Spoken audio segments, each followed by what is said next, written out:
최근 우리 사회에서는 큰 선거를 이렇게 치렀는데 또 많은 경우 당만 보고 그냥 찍기도 하지만 또 어떤 공약을 좋게 내놓느냐에 따라 그 선거에 영향을 미치기도 합니다.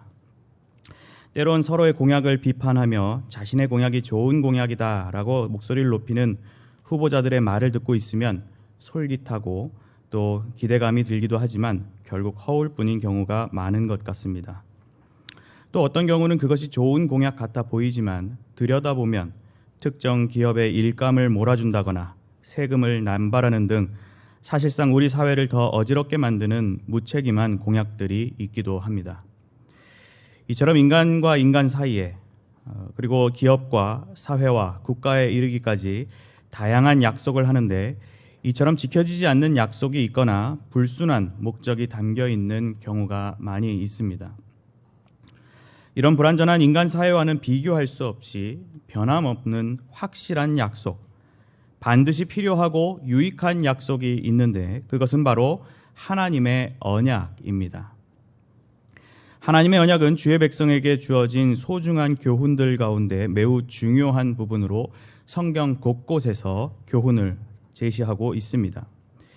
특히 새 언약이라는 이 교훈은 언약 중에서도 신자들을 설레게 하며 현재의 삶과 양식에 직접적인 영향을 미치는 핵심적 교리라고 말할 수 있습니다. 오늘 우리가 살펴보는 히브리서 그리고 8장에서는 이 새 언약에 대하여 말하고 있는데 그것을 받아 누리는 신자들에게 좋은 교본이 되는 부분입니다. 이 시간에는 하나님께서 주신 새 언약의 교리를 접하는 신자의 바람직한 모습이 무엇인지 본문의 교훈을 통해 함께 상고해 보고자 합니다. 첫째로 신자는 새 언약의 중보자이신 예수님의 사역을 바르게 이해해야 합니다. 함께 1절에서 6절을 봉독하겠습니다. 지금 우리가 하는 말의 요점은 이러한 대제사장이 우리에게 있다는 것이라. 그는 하늘에서 지극히 크신 이의 보좌 우편에 앉으셨으니 성소와 참 장막에서 섬기는 이시라. 이 장막은 주께서 세우신 것이요 사람이 세운 것이 아니니라. 대제사장마다 예물과 제사 드림을 위하여 세운 자니 그러므로 그도 무엇인가 드릴 것이 있어야 할지니라. 예수께서 만일 땅에 계셨더라면 제사장이 되지 아니하셨을 것이니 이는 율법을 따라 예물을 드리는 제사장이 있음이라. 그들이 섬기는 것은 하늘에 있는 것의 모형과 그림자라. 모세가 장막을 지으려 할 때에 지시하심을 얻음과 같으니 이르시되 삼가 모든 것을 산에서 내게 보이던 본을 따라 지으라 하셨느니라. 그러나 이제 그는 더 아름다운 직분을 얻으셨으니 그는 더 좋은 약속으로 세우신 더 좋은 언약의 중보자시라. 아멘. 히브리서 저자는 1절에서 지금 우리가 하는 말의 요점은 이러한 대제사장이 우리에게 있다는 것이라는 문을 떼며 설명을 시작합니다. 이는 앞선 7장에서 말했던 내용, 즉 영원하며 탁월한 인격과 지위를 지니신 대제사장을 다시금 상기시키면서 그런 대제사장이 바로 우리에게 있음을 깨닫도록 합니다. 저자는 그러한 대제사장의 소속이 하늘에 있다고 소개하며 지극히 크시니 곧 위대하신 하나님의 보좌 우편에 앉아 계시고 성소와 참 장막에서 섬기는 이라고 소개합니다. 즉 지금 소개하고 있는 대제사장은 기존의 성도들이 이해하고 있던 구약식 대제사장과는 전혀 차원이 다른 존재임을 구별하며 강조합니다. 시편 110편 1절에 보면 여호와께서 내가 내 원수들로 내 발판이 되게 하기까지 너는 내 오른쪽에 앉아 있으라고 하였는데 오늘 본문과 연결지어 생각해 보면 이 대제사장께서 하나님 보좌 우편에 계심은 단순한 위엄과 영광 차원을 넘은 진정한 승리자요 고귀한 신적 존재임을 엿볼 수 있습니다. 또한 히브리서가 기록된 시기를 두고 예루살렘 성전이 파괴된 주후 70년의 전이냐 후냐 등의 설왕설래가 있지만 무엇이든 간에 백성들의 마음속 자부심 가득했던 성전의 파괴 시기가 오늘 교훈의 시기와 근접해 있다는 점에서 볼 때 본문에서 쓰인 성소와 참 장막이라는 표현은 좀 더 뜻깊은 의미를 제공한다 할 수 있습니다. 사람이 세운 것이 아니고 주께서 세우신 것이라는 설명에서도 나타나듯 우리에게 있는 대제사장은 지금까지 만나볼 수 없었던 초월적인 분이심을 알려주고 있습니다. 다들 아시다시피 대제사장은 율법대로 예물과 제사를 드리는 일을 맡은 자였습니다. 그러한 대제사장의 직무로 볼 때 이 새로운 대제사장께서도 하늘의 성소를 섬기는 분으로서 드려야 할 것이 있어야 했는데 3절의 서술은 우리에게 그러한 궁금증을 갖도록 합니다. 저자는 계속해서 땅의 제사장들과 예수님을 대조하여 강조하는데 특히 땅의 제사장들이 행하는 섬김은 하늘에 있는 것의 모형과 그림자라는 5절의 표현에서 명확한 구분을 보여줍니다. 구약에서 가장 영향력 있는 인물로 꼽을 수 있는 모세마저도 모형과 그림자의 한 부분일 뿐인 것입니다. 이런 구분은 하늘 성소의 대제사장이신 예수님께서 구약시대의 제사장들의 후발주자나 계승자 정도로 치부될 것이 아님을 분명하게 해줍니다. 이 직분은 전혀 새로운 차원의 것으로 6절 표현대로 더 아름다운 직분입니다. 이 표현은 본래 뛰어나다, 탁월하다 라는 의미를 지니고 있는데 그러한 대제사장의 탁월함으로 감당하시는 하늘의 성소가 결국 찬란한 영광의 처소이며 진정으로 대망해야 할 신자의 궁극적인 영역임을 간접적으로나마 느끼도록 해줍니다. 대제사장 예수님께서는 그 어느 제사장보다 뛰어나신 분인 동시에 더 좋은 약속으로 세우신 더 좋은 언약의 중보자이시기 때문입니다. 이러한 예수님을 잘 알고 잘 믿으며 또 잘 순종할 때 그러한 자들에게는 더 좋은 언약의 결과들을 누리게 될 것입니다. 코로나19 팬데믹 사태를 통과하는 가운데 우리나라에서는 재난지원금이나 재택치료지원금과 같은 제도가 급히 신설되어 국민들에게 제공된 바 있습니다. 저도 신청을 해보았는데 이러한 혜택을 받기 위해서는 어느 곳에 어떠한 방법으로 신청해야 하는지에 대한 바른 이해가 요구됩니다. 주민센터에 가서 해결해야 할 일을 보건소에 가서 아무리 얘기해봤자 혜택을 제공해 줄 수는 없는 노릇인 것입니다. 이처럼 무언가 새로운 제도나 혜택이 주어질 때면 그것을 주관하고 제공하는 기관이나 부서 담당자를 바르게 알고 신청 절차를 밟는 것은 너무나도 당연한 일입니다. 우리는 이러한 원리를 영적인 세계에도 흡사하게 적용하여 생각해 볼 수 있습니다. 하나님께서 말씀을 통해 당신의 언약 백성에게 새로운 언약을 베푼다 하셨는데 정작 새 언약의 주체와 제공 방식을 바르게 이해하지 못한다면 그 좋은 혜택을 얻기란 어려울 것입니다.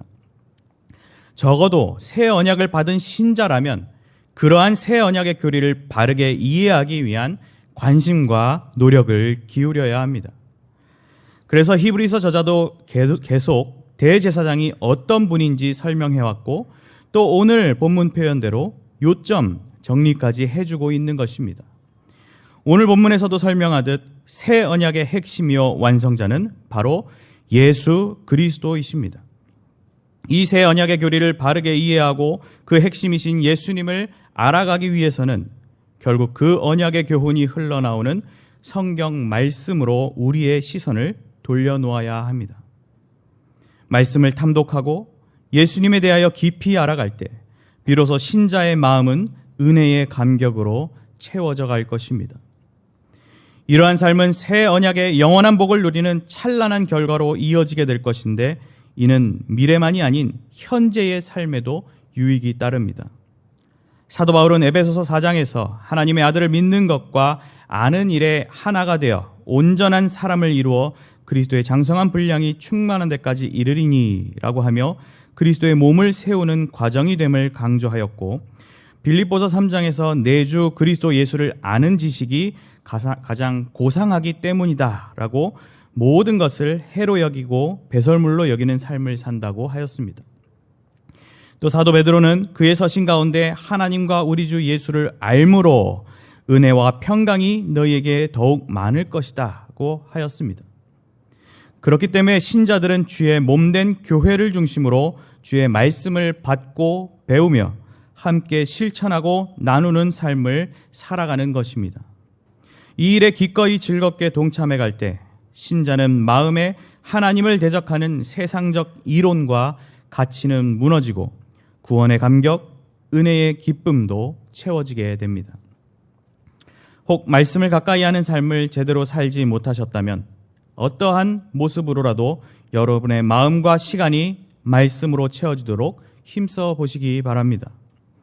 내가 제대로 알지 못하였던, 알고도 잘 따르지 못하였던 무지하고 그릇된 모습에서 그리스도를 알아가는 삶으로 또 믿음의 삶으로 나아가야만 하는 것입니다.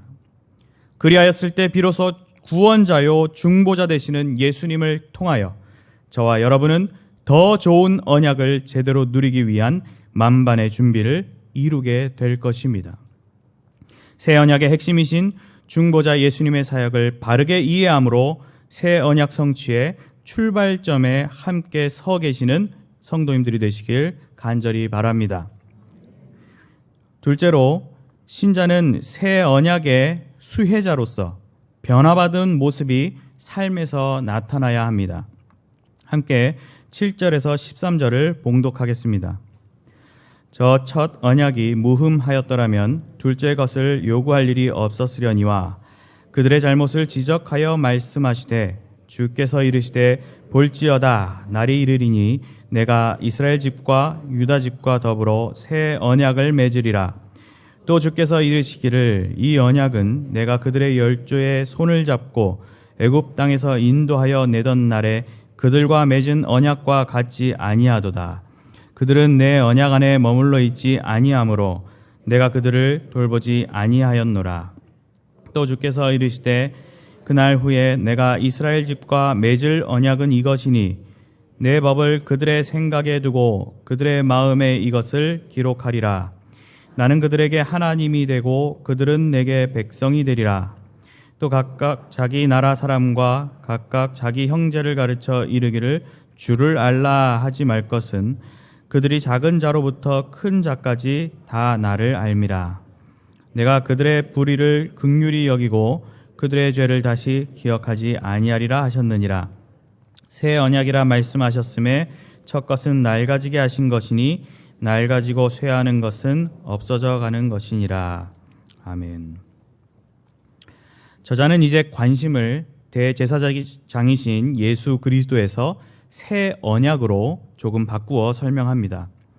7절에서 첫 언약이 무흠하였더라면 이란 가정을 들며 둘째 것을 요구할 일이 없었을 것이라 하였는데, 이는 첫 언약이 완전하지 않고 또 그렇기 때문에 새로운 언약이 필요할 수밖에 없는 상황임을 강조하는 것입니다. 이어서 저자는 8절부터 12절에 이르기까지 구약의 예레미야 31장 31절에서 34절까지에 언급된 새 언약에 선포된 말씀을 인용합니다. 8절을 보면 새 언약을 받을 백성들의 잘못을 지적하여 말씀하셨다 했는데, 새 언약을 받기 전 백성들의 죄악으로 소망을 찾을 수 없는 자들임을 나타냅니다. 9절 말씀대로 이미 백성들은 구원의 큰 경험을 하고 하나님의 언약을 맺고도 그들의 불순종으로 파기에 버린 바 있었습니다. 그렇게 버림받고 벌받아 마땅한 백성들에게 여호와 하나님께서는 구체적으로 이스라엘 집과 유다 집과 더불어 새 언약을 맺으시겠다는 선언을 하신 것입니다. 이것은 히브리서를 읽는 우리에게까지 적용이 되는 큰 위로요, 소망의 선언입니다. 우리는 본문을 통해 새 언약이 갖는 몇 가지 특징을 살펴볼 수 있습니다. 먼저 새 언약은 내면적으로 이루어진다는 사실입니다. 10절에 보면 옛 언약 때 받은 돌판이 아닌 생각과 마음에 새겨주신다고 하였습니다. 이는 옛 언약에서 해결할 수 없던 문제, 곧 더럽혀진 양심과 마음을 깨끗하게 해주심을 알 수 있습니다. 글을 보며 암송이나 율법 준수를 통해 성취되는 것이 아닌 내적인 반응, 순종을 통해 언약의 결실을 맺게 되는 것입니다. 그리고 새 언약은 보편적으로 제공되는 특징을 지닙니다. 이전에는 유대인의 고유한 소유로 여겨지고 진리를 독점하는 듯한 모습이었지만 새 언약은 공동체에 속한 누구나 하나님을 알게 되는 형태로 나타납니다. 11절을 보면 새 언약의 공동체는 더 이상 가르치고 권면하지 않아도 되는 알매 공동체임을 말합니다. 새 언약의 또 다른 특징으로는 하나님께서 백성들에 대한 죄 사함의 은총을 친히 베푸시는 긍휼함과 관대함에 있습니다. 무슨 청문회나 신문을 하듯 모든 죄의 내용을 들춰버린다면 우리는 하나님 앞에 제대로 서 있을 수 없을 것입니다. 하지만 12절 말씀대로 하나님께서는 불의를 긍휼히 여기고 죄를 다시 기억하지 아니하겠다고 하신 그 소식을 새 언약 공동체가 참으로 소망적으로 가질 수 있도록 만들어주고 있습니다.